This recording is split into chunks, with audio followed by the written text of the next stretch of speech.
Nice to have you. And the topic is still public relations and community development. My name is Akin Kudero, your uncle. Today, we will be looking at the issues of welfare in our communities. Prince, maybe I should believe that our citizens, with the situation that we have found ourselves in this nation, everybody is looking for succor. What do you think should be the expectation or the aspiration, even government and individual, in providing succor and welfare for our citizens, starting with the communities? Thank you, the moderator. Well, when we are talking of welfare to our community in the present day economy, I think the community expects quite a lot. But the government, they are trying their bit anyway. But unfortunately, the way it's sometimes channeled makes a mess of it. Even the little the government is doing. Although the standard is far below the Western world, we don't have a proper data. The government cannot say, okay, even despite the NIN or whatever we are doing, we cannot really trace every individual to their homes. So, talk less of now knowing how we want to take the welfare to them. And even the little one the government is doing, trying to do for the community, unfortunately, in this political era, the politicians, they will hijack it. At the end of the day, something that will have gone down the line will have been given to the cohorts of the politicians, whereas the politician lives in the community. The artisan lives in the community. The youth, they live in the community. The rich lives in the community. The wretched lives in the community. At the community level, that the welfare package, if channeled through the community, will go a long way, rather than channeling it through the political words. Thank you so much. Comrade Shodipo, are there no better ways in handling this? Yeah, well, of course, like you said, he's been able to just, spit out the facts there. Government, yes, I'll point the time the new government came in, and there are so many programs, lined up, and what later came up, you discover that those things didn't get to the right destination. As a matter of fact, there was a time we had this, what do we call it now, when they were sharing rice and some things, palliatives, and I can tell you boldly that no, I have never received any palliative in my life. And I'm a community member, I go to meetings, I'm active, and if they've given it to me, if I don't need it, I will give it to somebody. Because you are comfortable. No, not because of that. They're not only me, a lot of people didn't get it. Because it was not properly channeled. So what the government should do, I think why most of the time they go to politicians is because of to be able to hold somebody responsible during the time of votes. We understand all these things. But I keep saying it that maybe the politician, the government, whoever is doing this, they are shooting themselves in the leg. Because if you do it in a way, go through the CDAs, yes. Of course you have their data, you know them, in every CDA, sometimes when you want to do election, local government representatives come, they know them. When you go through them, they know the number of residents, the number of members in each CDA, and they know what should get to a CDA. And when they don't get it, of course, they know the head, somebody to be held accountable. So I think things should be properly done in this manner, so that everybody, this dividend of democracy we are all talking about, will go around. It won't just, there was a time, there was this somebody, a very big figure, number 4 in Nigeria at that time, when he was there. I had in the later when he stepped down, a lot of things he sent down. Didn't get it, and he thought it got to them. You see? It's just that he was sometimes people will call this, the people don't just do as if they. No, one day he now decided to engage himself And it's all these things, and they made him believe that, in fact, to the point of scholarships, to the point of traveling abroad, the politicians were changing the beneficiaries. So the government should have a better way of doing it by dealing directly with the CDA. With the CDA, the leadership. Because even when you talk of even the CDA, at times some people, the politicians will just come and use one or two people within the community as a bait. Yes. Because all the members of the community, they know their leader. Yes. Even if their leader, if the person decides to shortchange them, they know who to be. Yes. Point out. Well, this is a thorn in the flesh of the people and the administrators at all levels, and we believe that there must be a proper channel at which we get succor. If in other climes, unexpectedly, people just get some palliatives. Yeah. They get letters of congratulations on their birthdays, on their whatever, and all that. When they least expect. When they least expect. And in fact, I have a scenario where those succor, those palliatives, citizens or residents in those countries have, they are unable to even consume them. Mm-hmm. Yes, yes. Some are even wasted. And whereas in Nigeria, we are having difficulty in even getting just small portion. Well, we hope that a better system will evolve. But going further, I want to look at, I will still come back to you. No problem. Because you are also a functionary in the police community relations committee. No problem, sir. What is happening to our security apparatuses? Why are we having incidences of burglary, incidences of individuals being kidnapped and all that? What is the police doing about this? Oh, thank you very much. In as much as I know that I'm not the Nigerian police spokesperson, but at my level, I'm more or less a community policing personnel. And I can say that I've seen a lot. At a point, I've carried out a research on my own to know what are the problems of the police. And I can tell it to us that the police are doing their best. Unfortunately, their best. It's not enough. It's not enough. And why? Not because they don't want to work. So how can their best be enough? The number one thing is that we need a reform in our police setup. A lot of them are there because probably there are no jobs, or somebody just said, okay, I have the connection, let me help you. And if somebody who, joined a group because he's just looking for money to eat, what do you expect from that person? So what are you advocating? So what I'm advocating is that we need serious reform in the police, in our security sector, whereby only people who are willing and ready to serve. If you are willing and ready, you have passion for something, you will not go there because of the money. Committed. You will be committed. You will be patriotic. For instance, let me tell you, if I thank God for PCRC, it's by the grace of PCRC that people like me have been able to now contribute. I've been somebody who loves security, and I applied to over 5 security setups in Nigeria. I wrote the exam, I passed, my name came out, but at the last, somehow my name will disappear. Somehow, I don't want to mention, at the last I'll just discover that my name has gone. Something has happened. Why? Because somebody has brought in somebody who does not have the strength, but because of connection, and people like us who really passionate about it. So if not for PCRC, probably I wouldn't have been able to contribute. And that is how we have lost a lot of people that would have helped our security system. Because people who have passion definitely will come with solutions, problem-solving skills. And look at now, we don't have problem solvers. We only have money drainers. We don't have problem solvers, and when you don't have problem solvers in your institutions, then what do you expect? What you expect is what you are experiencing. It becomes something that fair weather people. So let me just end that by saying that the uniform, that uniform is not the problem, but the person wearing the uniform.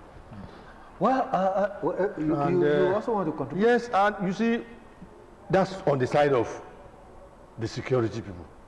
On the side of the community, because we have I mean, it's a... There are vigilante groups, even the people living in the community. Okay. What are we doing about security in our community? It is not only the vigilante or the police that we invite to our community or that we are paying salary.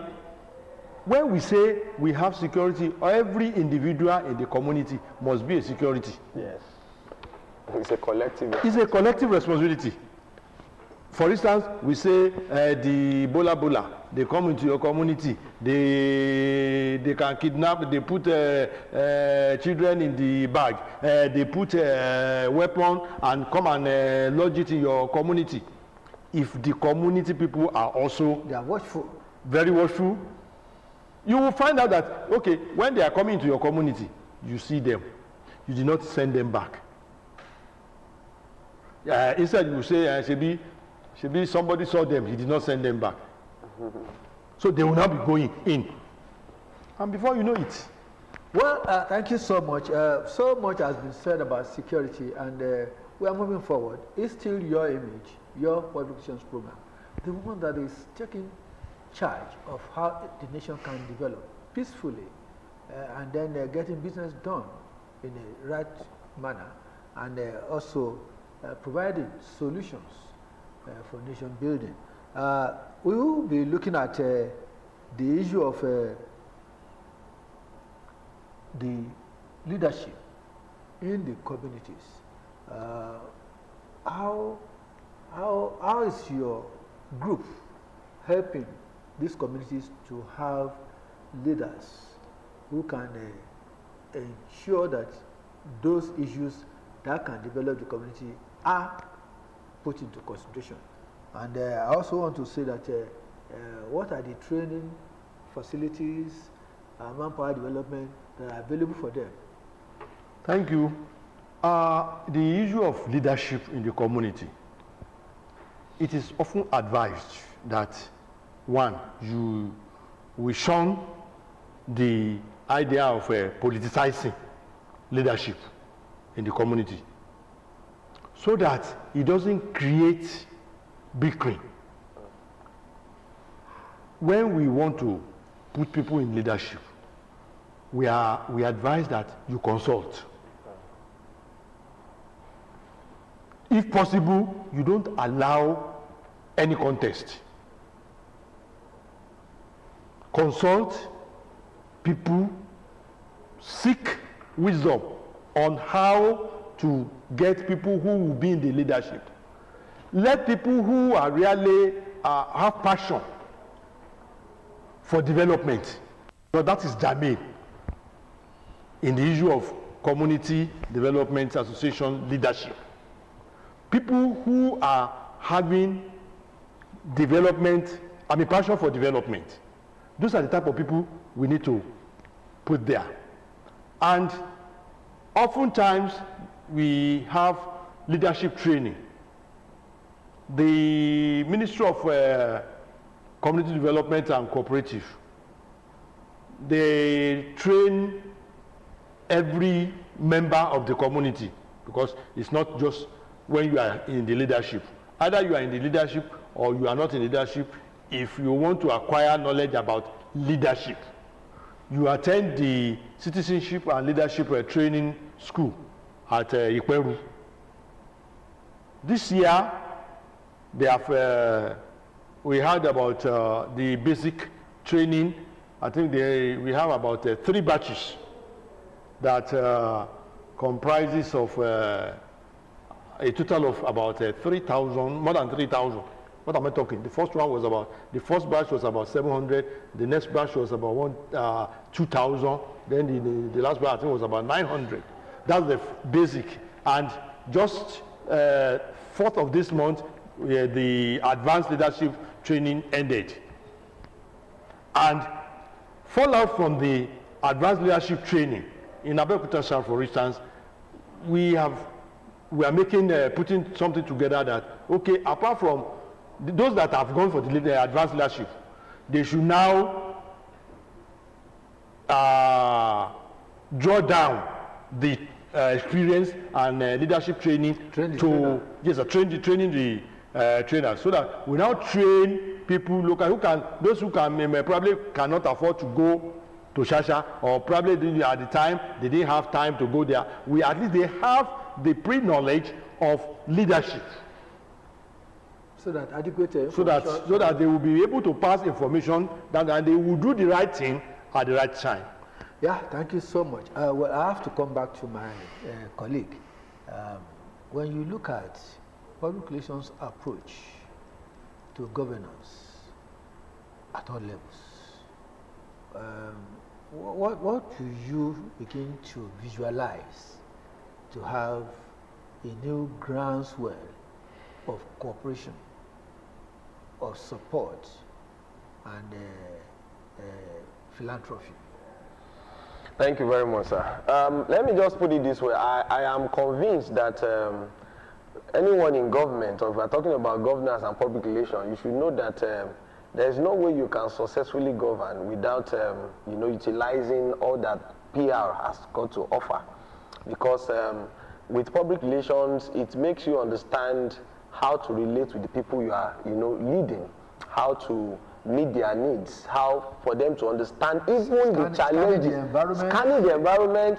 It even make the people to know what you are going through as their leader, as the person governing them. So they understand you, they know when to be patient with you, they know when to hold you accountable, they know when to criticize you constructively. So PR has got a lot to offer, and I think it is best that anybody in governance should relate with PR professionals and should ensure that even when he's forming his cabinet, when we are putting up a structure to have a very good government, we should always patronize PR professionals, because these are people who have been trained and know how to project your government, how to read the negative comments, and how to advise you on how to turn those negative comments to positive ones by meeting the needs of the people that you are governing. Yeah, I've observed that one of the vices in communities is that of accountability. How do we have seen a lot of lofty ideas, lofty contributions, and then at the end of the day, the realization of that goal is not achieved based on non-accountability. What do you advise? Well, I think the issue of accountability starts from the people involved. What is their academic knowledge about even being able to put down what they do? In a situation where you just have somebody who just have an exercise book to just Mr. A took 5 naira. What does he take it for? That is even a better way. Some will not even at the last meeting we collected 20 naira and we spent 5 naira. And it remains 15 naira. To some people, they say it's accountability. Is it? How do we record that at the end of the year? So we need to look at the people that we will put in a specific office. You can put some other people that are not knowledgeable in some area which doesn't require too many academic. But in an area, especially when we are talking of accountability, people who can really say 1 + 1, those are the people that should be put there, and not just anybody. Thank you very much. Your smart view on openness and accountability. Well, for me, I think as community members, obviously we have been living with ourselves. We understand who we are. Some of us are well read, and some of us are well read at the same time. So we should be able, before you mentioned it the other times, that if possible there should be no contest. We should go in and look at who is fit into what office. Let's ensure that those offices are given based on merit. If you give it to people who merit it, I'm sure you will not have issue of accountability. Yes. Look at people who have self-integrity. You will know from the way they operate in the community that these people are people of integrity. Don't ever put somebody that lacks integrity in sensitive positions. They will mess it up. I agree Thank you very much. It's been a wonderful session having Prince Adegoke Adekole discussing the topic public relations and community development. And in the same vein, I want to appreciate my professional colleague, although comrade too. Thank you. Comrade. Senior comrade. Comrade Kunle Shodipo, who has been very versatile, outspoken. That's the way it's going to be this week. We have come to the conclusion of this topic, public relations and community development. And I can believe you are better for it. Until next week, when we come up with another brand new topic, is Akin Kudero Yanko saying bye. Develop your community. Be patriotic. Thank you so much. Bye.